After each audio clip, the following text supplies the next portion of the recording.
I'm live. I'm live. Am I live? Hello! Welcome back to my live stream. Thank you so much for being here. That was super sweet of you. I just realized that even though I turned my shirt inside out, you can still very much see what it is, but that's okay. I turned it inside out for an Instagram reel. I don't care if you see what the shirt says, but as you can see, I already got some makeup on, but I'm gonna do my base makeup here with you today. Just I don't know. Sometimes when I try to do my whole makeup on here, it gets a little too overwhelming. And then I'm like trying to talk and interact with you at the same time as like making sure I get all my steps done. So I thought I would do some of the makeup in advance. Naturally, I did film this cow graphic liner look. Should be up on my Instagram soon. I love squirting my primer like that using the Euphoria pre-game primer. Getting right into makeup today. Normally I chat for far too long before I start doing makeup, but yeah, as you can see from the title of this live stream, I'm in a bit of a creative block when it comes to YouTube, but I feel like I have a solution. I felt a little more excited about my solution yesterday. I don't know, maybe this is I don't know what to call it. Maybe this is just a my personality type of thing. I'm sure some of you can relate to this, where I'll have an idea and I'll get so excited about that idea, and I'll get so amped up about it. I have a big long Instagram. I have a big long note in my phone about this idea and titles for this new series that I want to do. And like by the time the end of the day happened, I was like, I don't know if I like that idea anymore. Especially I woke up today and I was like, oh, did I really say that I had a solution for my YouTube channel and say I'm going to talk about it on my live? But I'm going to talk about it anyways because I still feel like it's a pretty good idea. You know, clearly, if I was that excited about it to start with, it must be at least a decent idea. Hi, Corgi Overload. What a wonderful name. And your little picture is a corgi. Oh, I'm so happy that you're here. Thank you. But yeah. So I guess I should just start talking about it. I mean, like as I said, and as I feel like I've made many community posts about, I've been feeling a little bit uninspired with YouTube lately, just because I feel like I don't make the type of videos that I watch on YouTube, which feels weird, you know? Like, I feel like if I'm making videos that I myself wouldn't watch, what is the point? That makes it feel a lot more like a job. And the nice thing about YouTube is it's supposed to be fun, you know, it's supposed to just be for community. So all of this to say, I've been trying to think of ways to like get me amped about YouTube again, because YouTube is still the social media platform that I spend the most time on all day. If you could see my computer screen right now, I literally have 4 YouTube windows open because I have like a bunch of different videos going on. I have a Mile Higher podcast tab open. I have a Lights Out podcast tab open. I have a Coffee and Crime Time yes, that's not a podcast. I have a Stephanie Harlow Coffee and Crime Time tab open.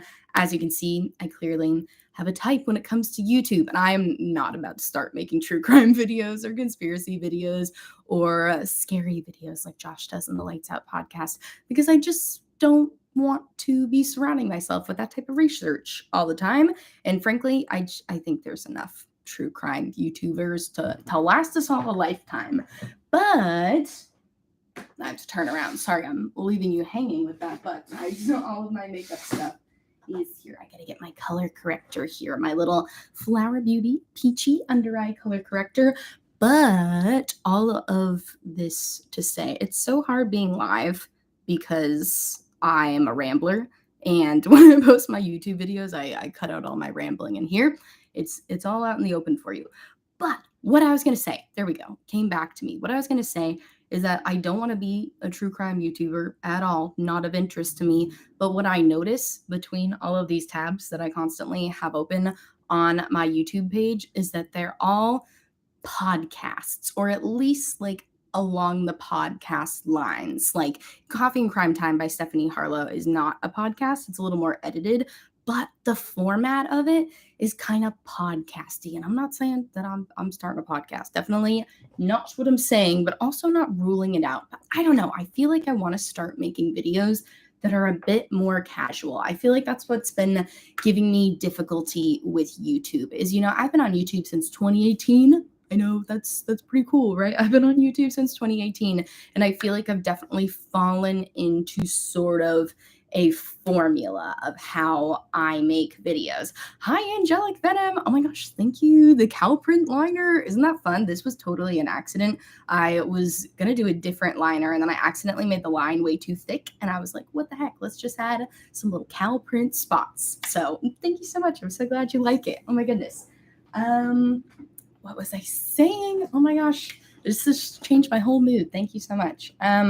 But like I was saying, I feel like the type of videos I like to watch, Auric Glowless, by the way, are a much more casual format. So I want to start making some videos that are a bit more casual. I know I've said that before, but like now I'm actually going to do it. I feel like I've said that a bunch of times before, but then I don't actually make more casual videos, and they still feel very formulaic to me, where I'm like, I'm going to talk about 5 different makeup products, and I'll talk for each one.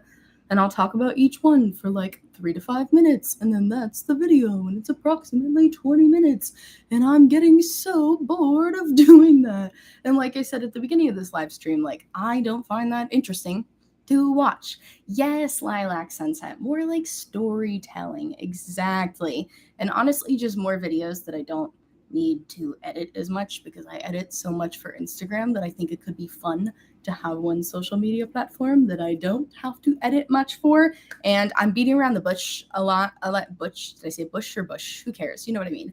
I'm beating around the bush a lot because I'm nervous, because I'm afraid I'm going to change my mind and not actually want to talk about this. I kind of want to start talking about, I'm looking at the notes on my phone because I'm nervous. I kind of want to start talking about, I don't know how to phrase this. It's okay. It's okay. I don't have to phrase it perfectly. I want to talk about social media issues and the age of social media and the age of content creation, and not just from a perspective of like talking to other content creators, but talking to all of us who consume social media, who go on Instagram, who go on TikTok, who go on beauty YouTube, who barrage through the depths, the bowels of Reddit. You guys are amazing. I can't handle Reddit. I have never looked at makeup stuff on Reddit. I have no interest in seeing if anyone has spoken about me on Reddit, because I know it would hurt my feelings. But I want to start talking about social media and things that I have picked up. Okay, let me put this in perspective for you. So I posted an Instagram reel yesterday where I talked about how I sometimes worry that my makeup is too much. And then I, thought about why I was feeling that way, and how come sometimes before I go out, I'm like, ooh, should I take off some of that eyeliner? Should I like change my makeup a little bit? Should I wipe off that bold lip? Should I tone myself down? And it got me thinking about why I felt that way, and how there's this, we all have these internalized biases where as we get older, we feel more of a need to tone ourselves down. And why is that? Why does society make us feel like we need to tone ourselves down? Because they make it seem like the less makeup you wear, the more smart you look, the more sophisticated you appear. But that's not even fully true, because then they also pressure certain people to wear a certain amount of makeup. Don't wear too much. And, there's all these rules and stuff. And so that's what I was talking about in that Instagram reel yesterday. And that got a really good response. And I had a lot of great conversations with people. So I don't know. I used to do a series on my channel. I don't know if any of you have followed me for this long. Probably not, because when I did this series, I had like 50 subscribers.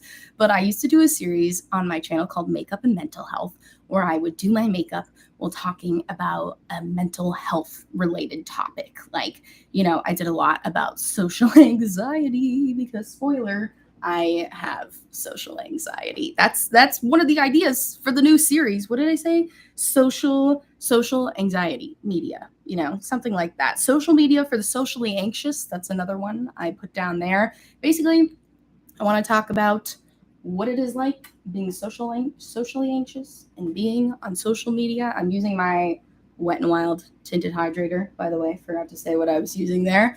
But yeah, I have a bunch of different ideas. I still feel like I'm not making sense, but I hope that I will make more sense by the end of this.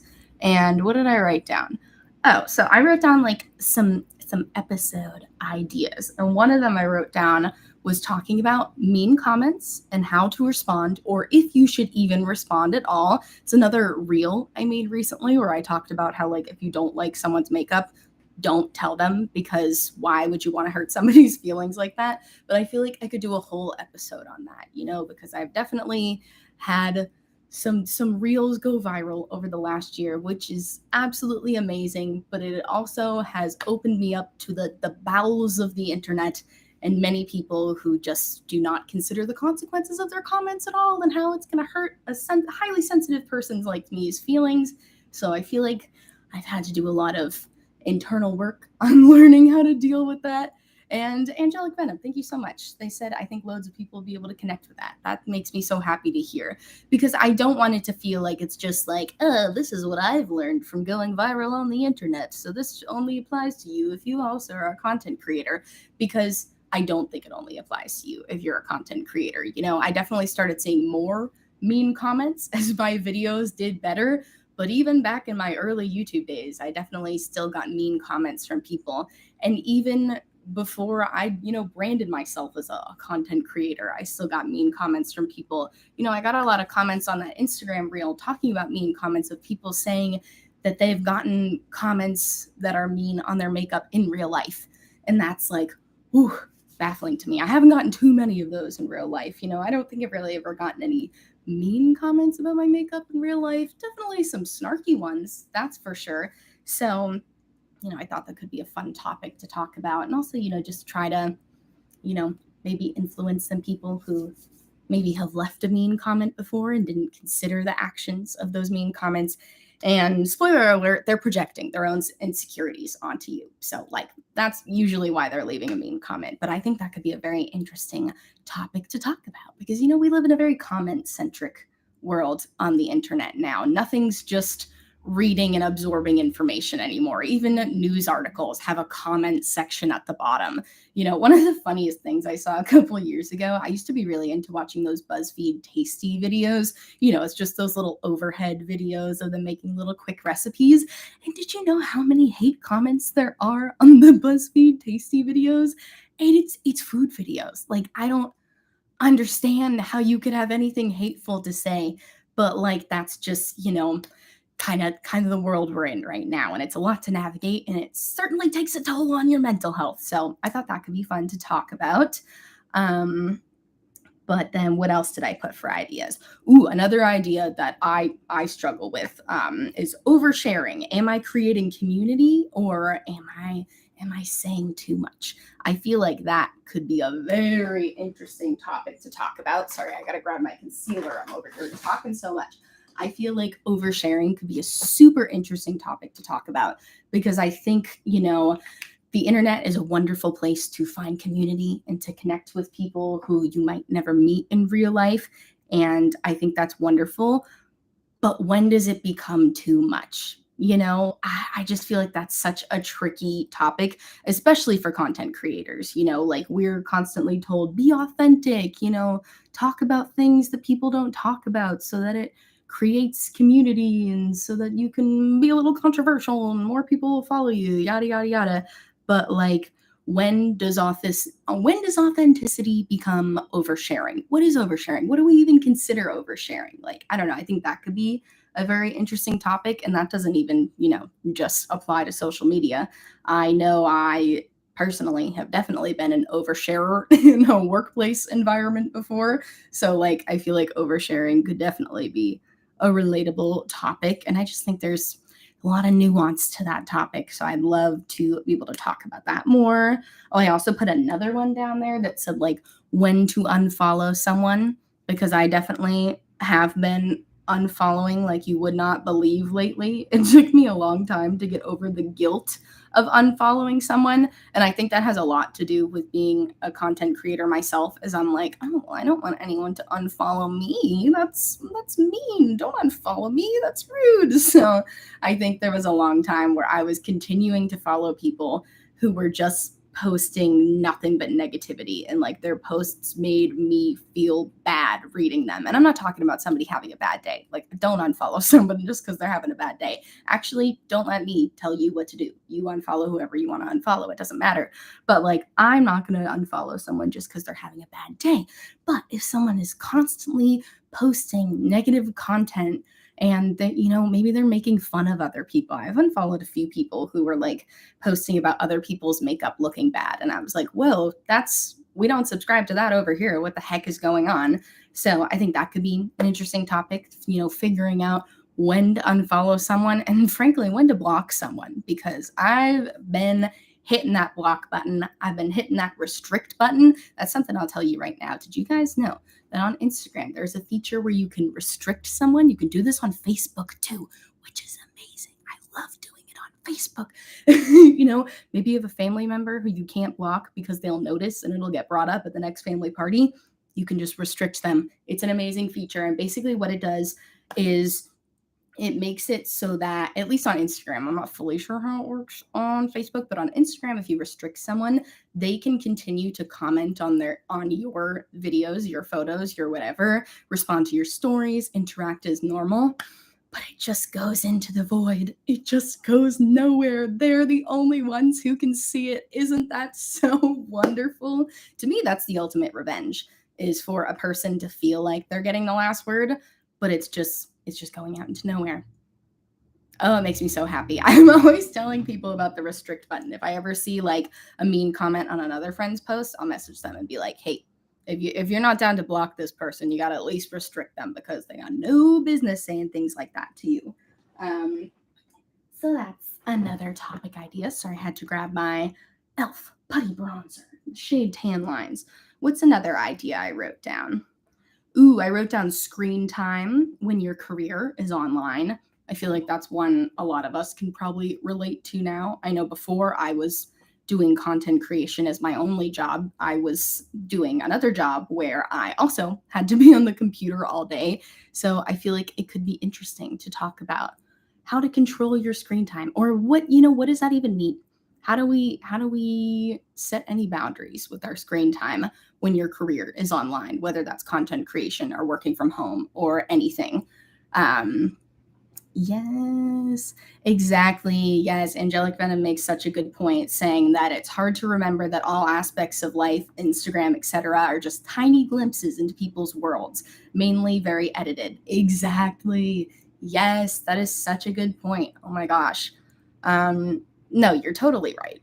And it sometimes takes something like happening to you personally to remember that. Like, I know for me personally, this summer, we lost some people in our family. And as that was happening, I was trying to still post like drafts of my reels. And I felt like such a fraud. I felt so foolish doing this, because I was like, this does not matter. This feels so silly to be like, oh, look, here's this goofy little makeup tutorial I did, when I'm like making plans to go to a wake and to go to a funeral. Like, it just feels silly.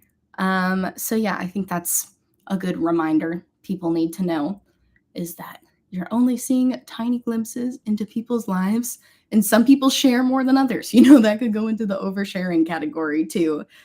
Some people share more than others. Some people share very little. And even if somebody seems to be an oversharer, you probably still don't know everything about their lives, because people don't like to share everything. We don't like to share the horrible things. I'm not going to get on here and tell you when I'm, fighting with a family member, because how would that help either of us? I don't really fight with family members. I'm just over explaining again. Yeah, no one shares everything online. Lilac Sunset. That's a really good idea. Talking about parasocial relationships. I love Smoky Glow. Used to talk about those a lot on her channel, and I loved those types of videos, because I do think we all are guilty of having unhealthy parasocial relationships, myself included. Sometimes I'll be listening to one of my favorite podcasts and they'll say something I don't agree with, and I'm like, no, you and I are the same. Why don't you agree with me? And I have to like check myself and be like, they don't have to agree with everything you say. This is not a two-way conversation. I mean, this is a little different. This is a two-way conversation because we're live. But like when I'm watching a video or a podcast episode, I have to remind myself that it's not a two-way conversation. So I don't have any clarifying questions to ask. And also, I don't get to be mad at somebody for not agreeing with everything that I believe in. So I think that's a great idea. I would love to talk about parasocial relationships. Ooh, and with brands too. That's a really good idea, Lilac Sunset. That would be such an interesting topic to talk about because I feel like the more makeup brands there are, like the more that are starting up, the more we all start to like hold them to a higher moral standpoint, you know? Like, I don't know. I just think of a few years ago, and like if you had told me a few years ago that like people would be boycotting certain brands for things that they said on social media, I'd be like, what? Just because somebody said something? And like now that's very normal because we have so many more choices in the makeup brands that we buy from that we can be a little pickier. But does that feed into the parasocial relationship too? And do we get to judge others for still purchasing from those brands, even though they've said horrible things? Like, do they have an obligation to know about all these horrible things? Spoiler, I don't think we should guilt anyone for purchasing from a brand if they want to, because I don't know. People get to spend their money however they want to spend, but I think that's such a good idea. Parasocial relationships with brands in the makeup space. I love that idea. Hi, Betsy. Thanks so much for being here. Okay. I gotta grab a blush real quick. Let's see. What do I want to wear for blush today? Let's see. Let's do this. I have these blushes from Makeup Revolution that I never used on my channel because honestly, I got the Powerpuff Girl collection right as the CEO of Makeup Revolution said something really stupid on Instagram. And then I just never posted about it because I felt weird about it. That could be, a whole other episode in itself, is like the responsibility of content creators and should we not post about certain things just because the owner said something bad. Thank you so much, Betsy. Betsy likes my cow graphic liner. It's very, very fun. Okay, Lisa, that's very interesting. Lisa says, I've decided to unfollow certain people after they purchased from a brand they were very vocal about not supporting anymore. And hey, that's very fair. If somebody's very vocal about not supporting a brand and then all of a sudden comes back and supports them without saying anything, I can understand that for sure. I've definitely purchased from brands I said I wasn't going to purchase from, but I tried to at least come back and say, this is my reasoning for why I feel like this brand has changed and that's why I'm purchasing from them again. But yeah, that's a very interesting topic too. Sorry, reading comments. Yes, it is so multifaceted. Exactly. There's so much we don't know. I mean, like Angelic Venom said earlier, like what we see online is a very small percentage of somebody's real life. And are we, as content creators and, just regular makeup consumers, are we required to explain ourselves constantly? I know I personally feel a constant need to explain myself. So I feel like I'm probably a bit of an over-explainer because my brain immediately goes to what's the meanest thing somebody could say when I post this. So that's probably not healthy either. But yeah, no, like Angelic Venom over here spitting hard truth bombs. Everyone has their own ethical line as well. That's very true. I feel like my ethical line is pretty strict. Pretty much anytime I see anyone upset at a certain brand or something, I try to really educate myself first of all and, find out like, okay, what's going on here? Because sometimes you feel like you catch up in the middle, like, and all of a sudden I see like 6 of my friends' Instagram stories being like, boycott this brand. And I'm like, whoa, okay, I'm not just going to blindly follow here. Let me see if I can figure out what's actually going on before I decide myself to unfollow them. And like you're saying, everyone's got their own different ethical line. For me, it tends to be if a brand is like yelling at people. I don't know. Sometimes brands get a little too snippy in their comment section. And I want to be like, ooh, maybe you should take that to the customer service email address because that's a little scary. Or, if a brand like scams somebody, like if a brand like never sends somebody their palette and then refuses to refund them, then that's usually like a sign for me that I don't want to support them, because I would never want to recommend a brand to you that was going to like rip you off. So for me, that's a pretty easy thing to do. Or if a brand is constantly proving that they have no interest in being inclusive to other people, like Hourglass is a brand that I said I was going to stop supporting, and I still have not supported. I've also never bought from them, so that was kind of an easy one for me to do, and they're very expensive. But there's a lot of brands like that just like make it very clear that they have no intention to be inclusive. But I also think that there's brands that can improve, that we can change our minds about. I don't think anything should ever be set in stone. I feel like I'm rambling so much. Yes, exactly. It's very difficult to breathe in fresh air. Yeah, no, definitely informing yourself instead of just blindly trusting someone, I think, is important too. I don't think you should unfollow a brand just because an influencer tells you that you should. I think you should do whatever feels right for you and, follow your own ethics. I don't think anyone has to do anything that they don't want to. But I'm rambling much. What is another thing? Oh, that kind of leads me into another idea that I wrote down, which is setting boundaries on social media, which I feel like falls into what Lilac Sunset was saying earlier about parasocial relationships. I think setting boundaries is incredibly important when you are chronically online.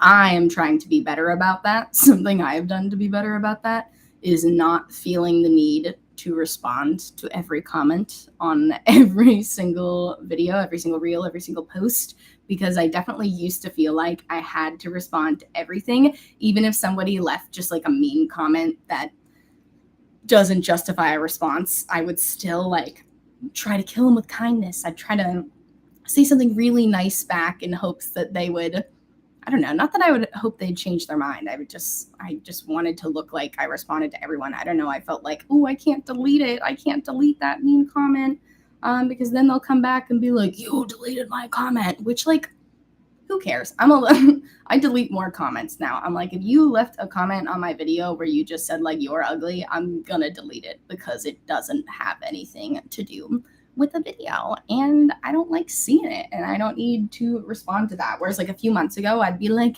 oh, well, I'm sorry you think I'm ugly. Like, who cares? You don't need to respond to people like that. But yeah, there's a lot we could talk about with setting boundaries on social media, whether you're a content creator or just a beauty consumer. I think even if you don't post any of your own videos or photos at all, we could all still set good boundaries on social media for sure. I haven't read the book, The Joy of Being Selfish, but it's about boundaries. I will have to check that out. Thank you so much. I love self-help books. I love books that feel like therapy. That sounds right up my alley. I'm definitely gonna check that out. Yes, Lisa, what happened to if you can't say anything nice, don't say anything at all? Absolutely. I was for sure raised on that concept. So to me, I think about that whenever I leave a comment. I can honestly say I don't think I've ever left a mean comment on a makeup post before. Maybe asking a brand about something. Like I remember when the pull up or shut up movement was happening, started by Sharon Shooter from from Oma Beauty. I definitely commented on like brands' Instagrams being like, hey, when are you gonna post your response? Which I guess isn't nice. That's not really mean though. Yeah, I don't think I've ever left a mean internet comment. Yes, spread love, Raul. I love it. Absolutely spread love. Ooh, okay. A little Chikamika, I'm so sorry if I said your name wrong, says, Someplace Underneath is a great podcast. Oh, and they released episodes about parasocial relationships. Thank you. I'll have to check those out as well. I think parasocial relationships, you could just talk about those and talk about them and talk about them and talk about them because it's so interesting. It's so fascinating. And I feel like it's still a relatively new concept. Like, yes, the internet's been around for a while. Yes, social media's been around for a while. But like, how long have the anthropologists been studying parasocial relationships? It feels like for not that long. So I like talking about it. Yes, Existential Gal says, delete those comments. It shouldn't matter why, because why would you want to leave and see those nasty comments on yourself? You're right. Absolutely. You're so right. Yeah, I don't know why. I used to just feel like, oh no, I don't want to ever delete comments because those mean commenters always love to remind me that they have free speech whenever I say, hey, why would you say something so mean? They're like, I can say whatever I want. There's free speech. There's free speech. I can say whatever I want. And it's like, okay, just because you can doesn't mean you should. Like, what are you saying it for? That's kind of like the reel I posted the other day to my Instagram was talking about, like, don't leave comments about people's makeup if you don't like it. And that's was kind of along the lines of, try to ask yourself, why am I about to leave this mean comment? Am I leaving it because I want to help this person? Probably not, because it's not a live stream. It's a photo that's already posted, and they likely, maybe aren't even wearing that makeup anymore. So if you tell them that their eyeshadow wasn't blended, like, it's not like they can be like, oh, let me take the photo down and blend it better and then put up a better photo. Like, no, it's too late. The photo's up already. Somebody said to me once that if you are going to make a comment to someone about their appearance and they can't fix it in 10 seconds, don't make it at all. And the 10-second rule includes, like, someone has like an eyelash on their face, or if like I have a random hair sticking up, you feel free to tell me, oh, do you have that random hair sticking up? But that's if you're in real life. Once a photo has been posted, they can't fix that in 10 seconds because the photo is already there. So exactly. I'm gonna go read my comments again. I got behind on the comments. Yes, exactly. Oh, everyone's saying delete those mean comments. I love you guys. Thank you so much. I gotta be better about deleting those comments. Oh my gosh. Thank you. Thank you, Gloria. Yes. Yeah, I definitely just Raul, I'm reading your comment about, people used to respect each other more before social media. I think that's maybe true. I don't know. It's hard for me to say because I was born in 1994. I am very much a millennial that grew up in the age of social media. So it's hard for me to even remember before. But yeah, no, I think people definitely feel like they can be meaner on social media. I think people are much more likely to make a mean comment about someone else's appearance over social media because it's easy when you don't have to do something face to face. You're a lot less likely to go up to someone and be like, your makeup looks horrible and you're very bad at that, because that would be so uncomfortable. You'd create such a confrontation. I can't imagine if someone just came up to me in public and said that. I'd be like, ugh, just go away. No, what are you saying? Get out of here. Wild. But on social media, people are like, well, I don't have to see you. And isn't it always the people who have private accounts and don't have their own face as their profile picture that leave those mean comments? That always makes me laugh too. I always click on the profile when I see a mean comment because I'm just curious. I'm like, what type of person you are. Sometimes if their profile isn't private, I'll go like their latest picture and leave a comment and say, you're so pretty, just to confuse them. That's something, if you guys follow Jeffrey Marsh, I think that's their last name, on Instagram, they're wonderful. Cannot vouch highly enough for Jeffrey, but Jeffrey will do that on people's pages. Like when they get mean comments, they'll like go to that person's page and leave them a nice comment. And I just thought that was really sweet. And I just think it's so funny to imagine how confused the person must be when they see like your nice comments. They're like, what? Oh my gosh. Or something I like to say to people when they say like, I don't like the way your eyeliner looks. I say, well, okay, well, why don't you go make your own tutorial? You should post the tutorial yourself. And they're always like, and I'm like, yeah, okay, you're not going to do it. So what's the comment for? But I need to be better about just not responding at all, because I think as a Virgo, sometimes I want to fight. I don't really want to fight. That's the thing. I don't really want to fight, but I feel like I need to defend myself. But I think sometimes it's a lot easier to just delete the comment, just block the person,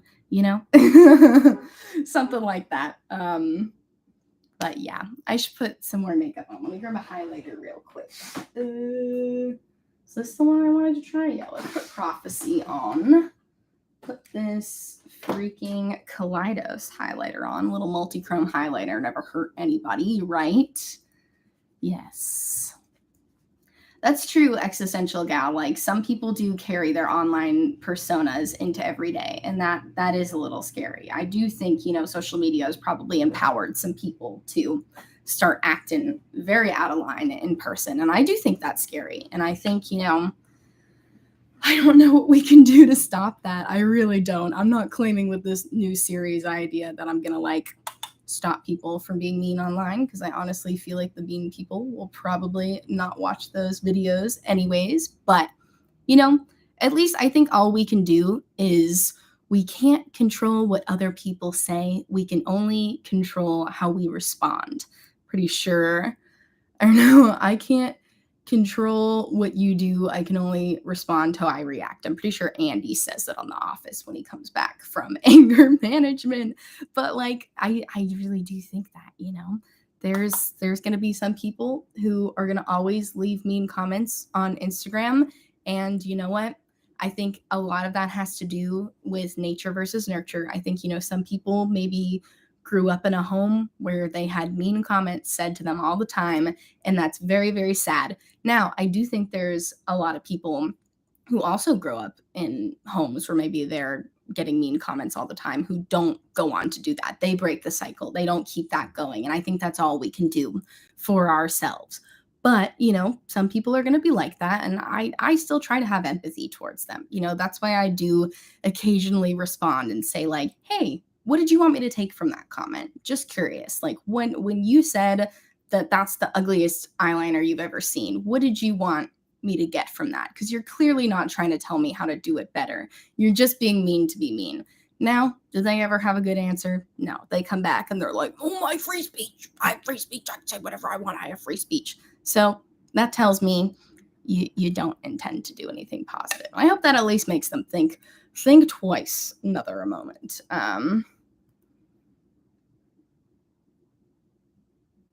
Thanks, Lisa. I think you're lost. Sorry, Lisa asked me what cape I use for Cosmo School. I'm so sorry, Lisa. I am not a cosmetologist. I don't have any capes. I'm sorry. I just wanted to respond because I feel like maybe you just clicked on wrong live stream, but you also said I'm gorge, and I thank you so much. That is so sweet, very kind. Yeah, but sometimes people just say mean things on Instagram, and they say mean things in other comment sections and whatnot. Sometimes it's strangers, sometimes it's people you know.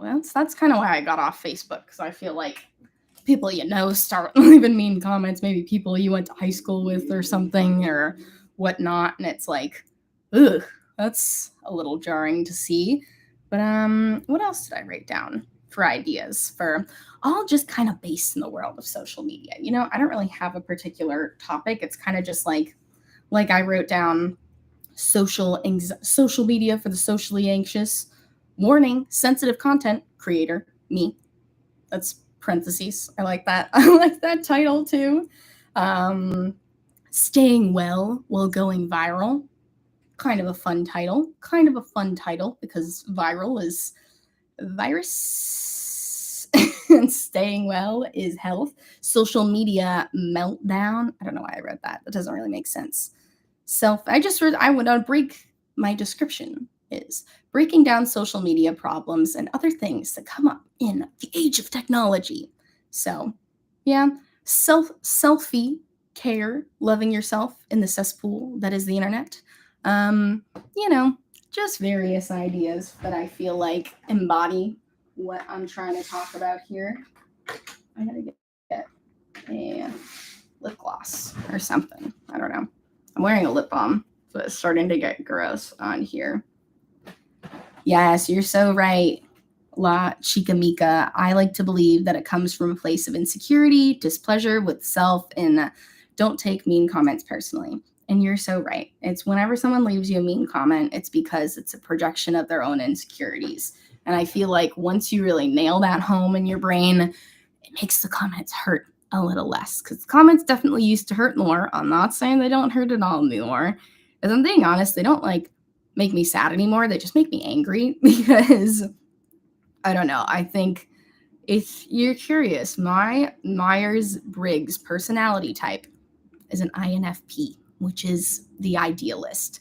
So I tend to be an idealist, as the personality type says. So I think I just get so mad when I see mean comments because I'm like, I know why you're making this comment. And I know that you're not thinking about the feelings of the person reading this comment when you're writing it. So why are you writing it at all? It's just not logical to me. Oh my gosh, you're an INFP too, Lisa? I love it. We've come up together. The INFPs have found each other. Yeah, it's a fun personality type. It's also not fun because being an idealist means that you'll never be satisfied. But we can work on it. I think it's good to know your personality type and to, every once in a while I got to say like, hey, you're being an idealist right now. You're not going to change the mind of that mean commenter. So what we have to do is just block them. Send them on their way. I am not their therapist. Let them go to therapy. That's not me. I thought about going to school for therapy, but then I realized I just needed therapy myself. So I'm not going to be their therapist. I'm not going to be their psychologist. They can go do that on their own time. Because I'm not the one. But yeah. So, ooh, hi, Haley. Haley says that they read somewhere that some people will be mean/pick fights online because they enjoy confrontation, wild and uncalled for. I agree. Who enjoys confrontation? That is very hard for me to imagine. I do not enjoy confrontation at all, which is why when I say I used to respond to those mean comments, it was never from a place of wanting to be confrontational. It was from a place of wanting to immediately de-escalate their mean comment. I really used to believe I could. I believed that if I responded with kindness, that they would say, oh, I'm so sorry, I take it back. But that's the INFP in me. That's the idealist in me, and that's not always gonna happen. So I think that's a social media boundary for sure. Did my lips look plumper? I didn't even talk about what I was putting on. Beauty Bay sent me this plumping lip gloss and my lips are on fire. I've been wearing this lately because I feel like it makes my lips look a little red and it also makes them look plump. Bye, Raul. Thank you so much for joining us. Raul said that their phone is shutting down. I hope you have a great rest of your evening, daytime, whatever time of day it is for you. But yeah, did my phone screen shut off or did I turn it off? Another topic idea I wrote down is the art of the edit. How much editing is too much? That's something I've been really thinking about a lot lately. And I've been trying to decide whether or not I want to unfollow people who use a lot of editing. It's kind of a tough one for me, especially on Instagram stories. They have those filters. You guys probably know. They have them on Snapchat and whatnot too. But Instagram filters have made me want to unfollow certain people because it tells you what filter's on, especially then I click on that filter and I look at it on my own face and I'm like, oh my gosh, that totally distorts the way your face looks. I really wish Instagram would get rid of those. There's some filters that don't do that. Like I follow some people who have made their own filters that purposefully do not distort your face. They just put a fun, groovy filter. And some people really care about the aesthetic of their Instagram. So they want everything to be under a certain filter. And I think that's fine. But I follow a few people who use extreme face altering filters constantly and even in their posts too. I can tell that it has that filter on it and I'm like, ooh, I know it doesn't make me feel good to see that. I really try not to edit any of my photos in that way. I haven't used Facetune before. The worst thing I've ever done, and I stopped doing this a couple years ago, was sometimes this is my good side. I don't have a good side. They're both good sides, but this is the side I take my photos on. And every once in a while, if I felt like my chin was tilted a little too far up and it made my jaw look too big, I would use that tilt feature on the Photos app on the iPhone to make my face look more upright and in turn make my face look skinnier. So still with bad intention. I stopped doing that a while ago though. So I don't know, but just whenever I see people using those filters, I think of when I used to worry about my face looking big in photos and whatnot, and just how silly that is. So yeah, I don't know. I would love to talk to you guys about editing. Lisa says the only editing they do on Instagram is color correction. And I think I got nothing wrong with color correction because we all know that our phones wash out photos like you wouldn't believe. Like especially with live mode. For some reason on live mode, it makes my photos look so yellow. Like it just totally changes the tone of my face. So I have to go in and color correct just to like show you the true tone of my face. I have no problem with color correction, changing, saturation or whatnot. It's only when people are changing the structure of their face, like, those filters that like make your nose 20 times skinnier for no reason, and the ones that like make your eyes look lifted and make you look like you have a built-in contour, or the ones that put a blur over your face. Oh my gosh. I was watching this one girl's Instagram stories and I was like, her face looks flawless. And then I saw like the filter and I was like, let me check on this. And the filter literally just blurred the whole face. And I just feel like, oh man, like, and again, I know it's these people's own insecurities and there's nothing I can do to change that. And that's why I get like iffy on whether or not I want to unfollow somebody because of that. Like, I don't like seeing it. And it really bums me out every time I see it. But is that worth unfollowing for? I don't know. That's kind of a topic I don't have an answer to, but it is interesting. Yes, Corgi Overload says it's been a struggle to love myself with the way social media has made it the norm to just edit everything undesirable. I totally get that. I just hate that it does that. It's just so silly. We already like are all trying to get our best angles here. We're already all like distorting our bodies to try to get our best angle. And then on top of that, going at a filter that just distorts it even more. Like, I think we all know social media is not reality, but the filters just distort reality even more and more. Yes, LT talked about any skin imperfections. Yeah, that's a big one for me too. When I see people using those filters that just put a blur on your face, because I'm like, I don't want to feel like I have to do that whenever I have blemishes on my face. Like, there's definitely, I'll admit, there's been times on Instagram stories where I had a big old pimple and I very strategically put a sticker over it.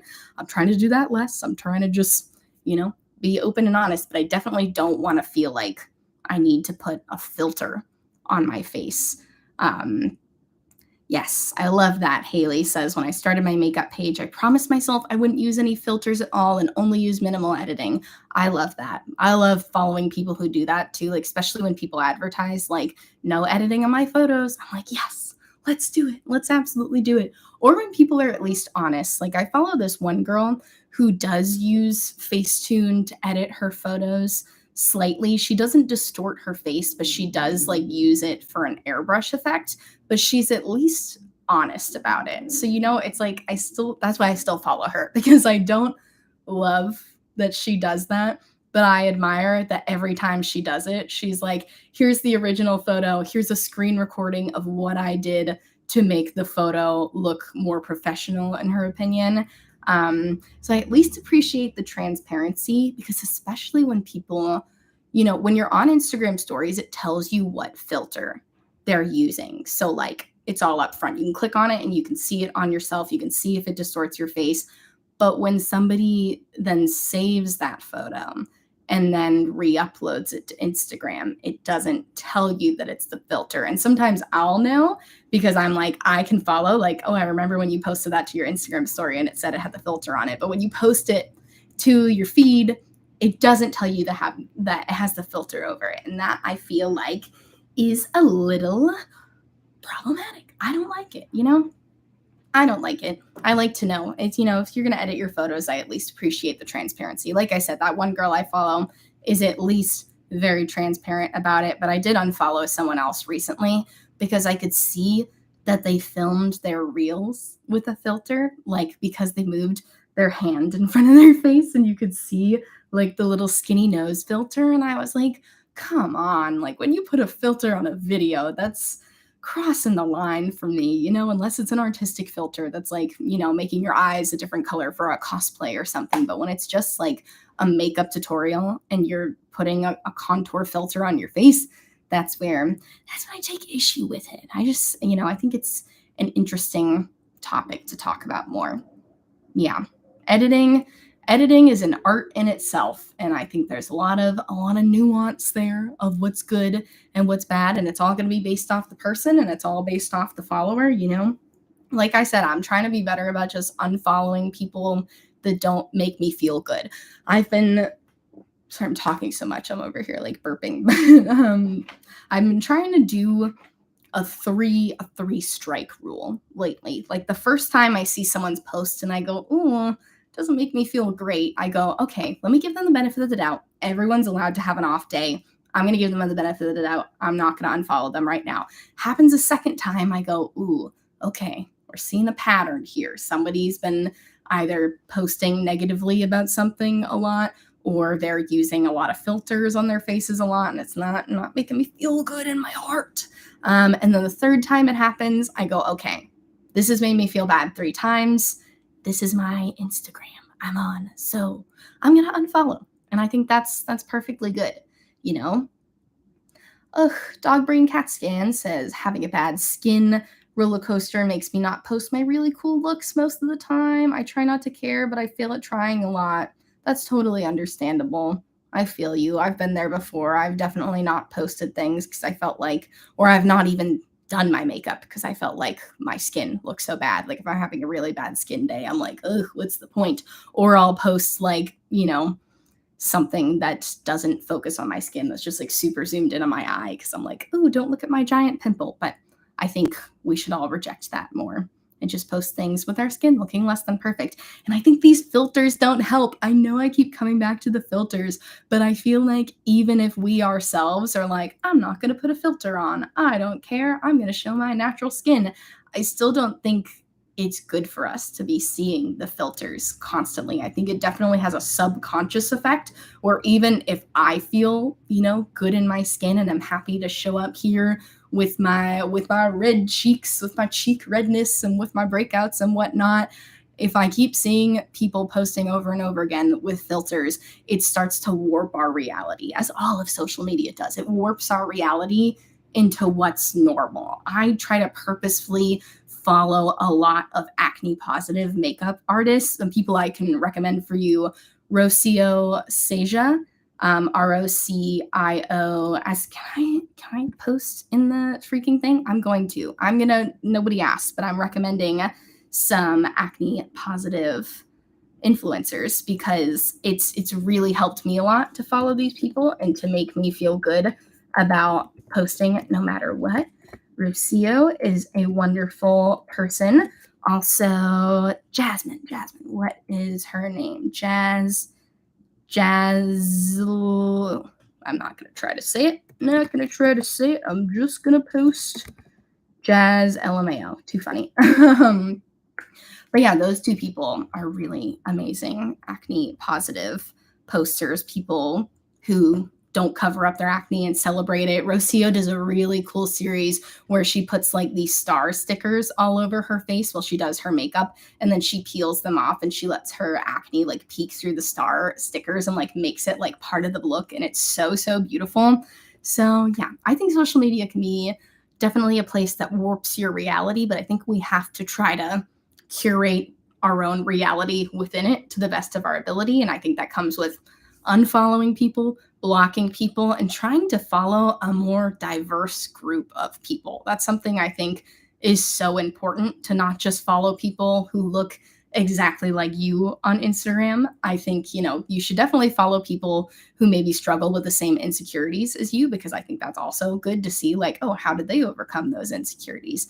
But just following people who look different from you, I think creates a more realistic reality. Like I think, like I said in the beginning of this, I think it's so cool that social media allows us to connect with people who we might never meet in real life. And I think we should take advantage with that and create this big, beautiful, like diverse group of wonderful people who we can learn from and who we maybe don't even agree with all the time. I know, unbelievable. Unless, of course, they say something truly hateful. And I feel like unfollow if somebody says something hateful. But, you know, I'm not going to unfollow somebody because they don't like the same makeup product as me. Like, oh my gosh, I follow someone who said, what did she say that she didn't like? She really didn't like I think it was a lip product that I liked, and I really respect this person, and she hated a lip product I liked, and I was like, oh no, but you and I are supposed to agree on everything. And then I had to remind myself, like, makeup is subjective. We don't all have to like the same things. So, like, I don't think you should ever unfollow for something like that. But if somebody says something really hateful, then of course you should unfollow them. Haley says that they had to unfollow a bunch of brands because they were overspending and need to dial it back. That's fair. That's very fair. I definitely unfollowed a lot of brands who I felt like were constantly posting. Like, I know it's a business. I know they got to post a lot, but I unfollowed ColourPop for a while because they were posting so much. And I was like, I'm seeing this constantly and it's all just like very repetitive. I think I follow them again now. But yeah, certain brands I can definitely understand unfollowing if they're making it hard for you to not spend their money. I agree. It's more fun to follow creators because, you know, it's less about selling things and it's more about the art. I definitely think there's some creators who, you know, maybe are more review based, but I don't even mind that. Like, I don't even mind following creators who are all about the reviews because I think the good ones don't feel like they're constantly trying to sell you something. Like Rose Ciard is someone who reviews a lot of stuff, but she does it in such a wonderful, educational way. Like, even when she's doing paid ads and I can see it's a paid ad, I feel like she always gives some sort of educational element to it. She always teaches me something. If you're a big like makeup fan and you like learning about like makeup techniques and whatnot, you should follow Rose and Ben. I just posted her name in the little chat there. Rose and Ben is such a good follow if you're trying to like learn new makeup techniques and whatnot. Ooh. Oh, that's so weird. LT Saloni said, I remember watching something where plastic surgeons were saying that people used to bring in pictures of a celebrity, but more and more people are bringing in pictures of themselves with filters. That is so sad. Oh my gosh, it's not reality. Oh, it just bums me out so bad.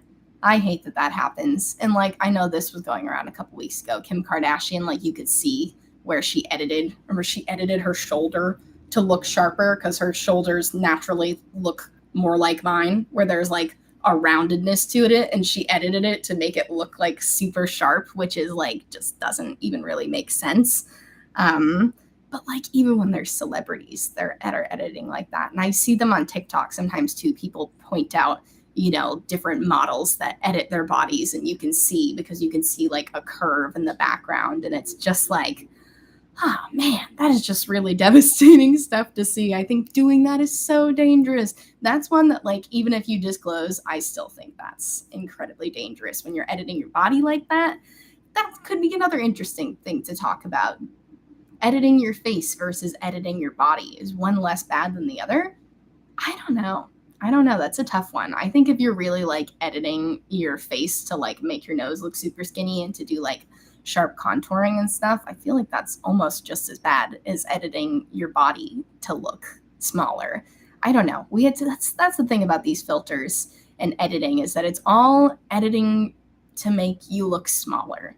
And that's very detrimental to the old mental health. Not very body positive of you, Instagram, at all. So I don't like that. I definitely think it's good to unfollow people like that. Yes. Thanks for the recommendations.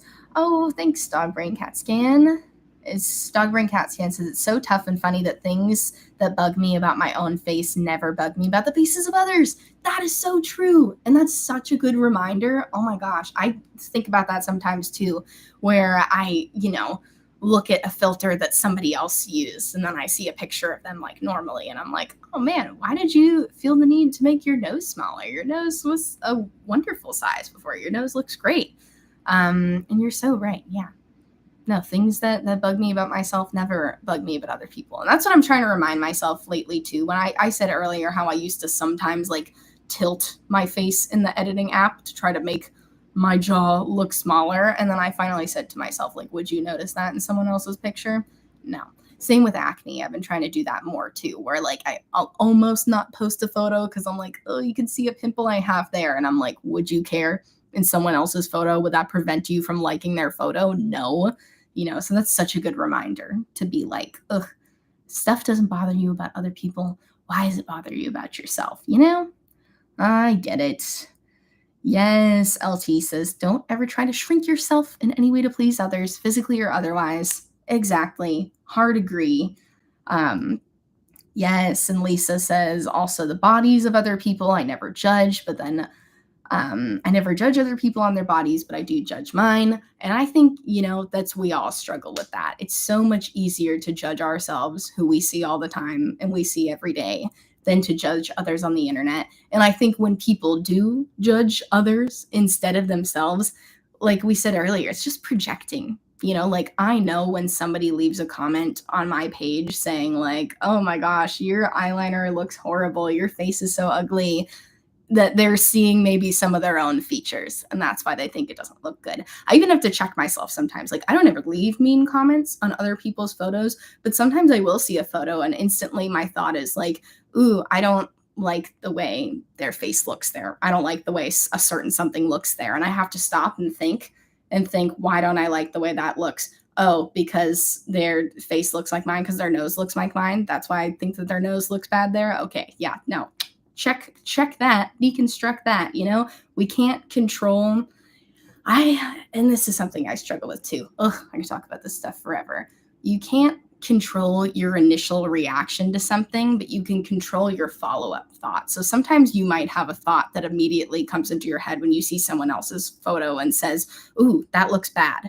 But you can stop and say, why do I think that looks bad? And I find 99.999% of the time, it's because you saw something in them that you criticize in yourself. And I think the more you do that, the more you break that down, the easier it is to get past that. And, like Dog Brain Cat Scan was saying earlier, we normally don't judge the things in other people that we judge in ourselves. And when we do, it's probably just because we're judging ourselves. So, ugh, my goodness, it is a tough thing out here on the internet. That's why I really want to make some videos about this type of stuff, because I think I could talk about each of these topics for forever and ever and ever, because they're super nuanced. We could do the same topics more than once, because honestly, I feel like my opinions on things change rapidly. So yeah, I just thank you guys all so much for your feedback and for your wonderful ideas. This has made me feel a lot more confident about my idea to maybe make this a series, podcast like, not necessarily a podcast, but like when I make these videos, I want them to feel more like a live stream, where it's just kind of stream of consciousness. Even if they're not live, I'd love to do a lot of live ones. I love going live and talking to you guys live.